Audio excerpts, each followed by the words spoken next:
মুখে রুচি না থাকলে পাকা তালের সিজনে একবার হলেও পাকা তালের পাল্প দিয়ে অসংখ্য ছিদ্রযুক্ত ঝালঝাল এই পিঠা বানিয়ে দেখুন। এত সুন্দর তালের ঝালঝাল পিঠা তৈরি হবে, না দেখলে বিশ্বাস হবে না। এই পিঠা একবার বানিয়ে খেলে অন্য কোনো পিঠা খেতেই চাইবে না। এই পিঠা খেতে অসম্ভব মজার হয়। এই পিঠা নরম তুলতুলে, মুখে দিলেই মিলিয়ে যাবে। দেখতে তো দারুণ সুন্দর হয়। চলুন দেখে নিই পিঠাটা কিভাবে তৈরি করি। এখানে আমি ঝালের জন্য কাঁচা লঙ্কা কেটে নিচ্ছি, খুব ছোট ছোট করে কেটে নেব।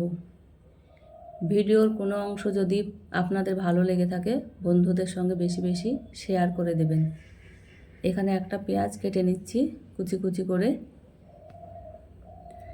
আমার চ্যানেলে নিত্য নতুন রেসিপি পেতে লাইক কমেন্ট করে পাশে থাকবেন। লঙ্কা পেঁয়াজ কেটে নেওয়া হয়ে গেছে, একটা বাটিতে নিয়ে নিচ্ছি। এখানে দিয়ে দিচ্ছি জিরার গুঁড়ো,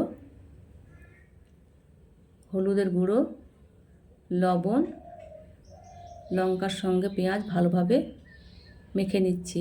এখানে হাফ চামচ আদা রসুনের পেস্ট দিয়ে দিলাম, আবারও ভালোভাবে মাখিয়ে নিচ্ছি। এখানে আমি একটা ডিম ভেঙে নিচ্ছি। এখানে আপনারা ডিমটা বাড়িয়ে কমিয়ে নিতে পারেন। আমি একটা ডিমের করব, তাই একটা ডিম নিলাম। এখানে 2 কাপ চালের গুঁড়ো নিয়ে নিচ্ছি। এখানে হাফ কাপ তালের পাল্প নিয়ে নিলাম।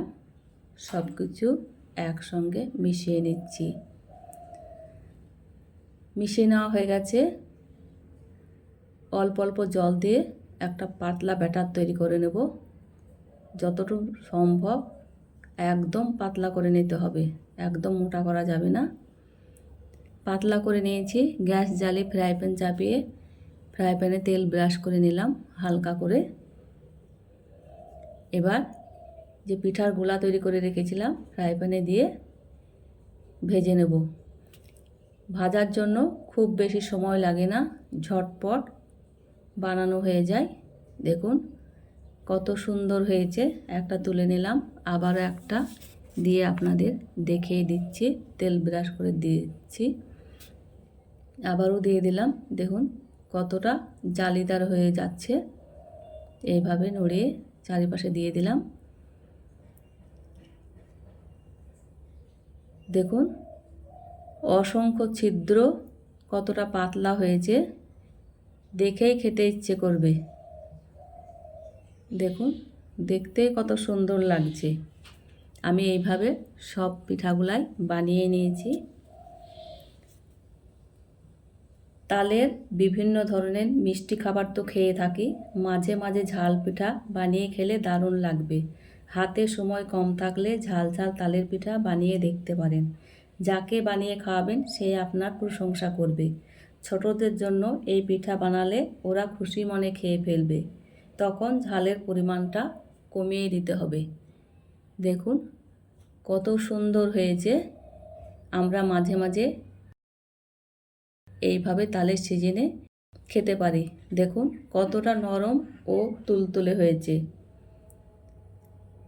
আজকের পিঠা কেমন হয়েছে কমেন্ট করে জানাতে ভুলবেন না। দেখুন লাইক দিয়ে সম্পূর্ণ ভিডিওটি দেখে নেবেন।